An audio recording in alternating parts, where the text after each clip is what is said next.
বিসমিল্লাহির রহমানির রহিম। চার্জ দেওয়ার নিয়মটা একটু বলে দিই। চার্জ আপনার এই যে সকেটে এই জায়গায় এটা লাগাই নেবেন। এটা লাগাই দেখতে পারবেন ওইদিকে আপনার সবুজ বাতি কিন্তু জ্বলে গেছে অলরেডি। এই যে সবুজ বাতি, এই যে সবুজ বাতি বন্ধ, এই যে লাগাই দিলাম, সবুজ বাতি চলতেছে। ঠিক আছে, তার মানে কি এই ব্যাটারি থেকে এই পর্যন্ত লাইনটা ক্লিয়ার। ঠিক আছে, এখন আমরা চার্জে দিব। আগের ভিডিওতে দেখাইছিলাম যে আপনাদের কিভাবে মেশিনটা বানাবেন। এখন চার্জ দেওয়ার জাস্ট এই যে কারেন্টে ঢুকাই দিলাম, ঢুকাই দিলে আপনার এই যে এটা লাল বাতি, তার মানে কি ব্যাটারিটা কিন্তু চার্জ হচ্ছে।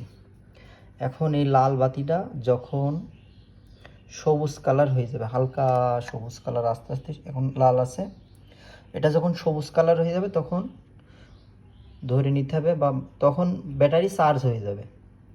এটা লাল কালার আছে, সবুজ কালার হয়ে গেলে ব্যাটারি চার্জ হয়ে গেছে, তখন চার্জারটা খুলে রেখে দেবেন, আবার ফ্যান চালাবেন, সমস্যা নেই।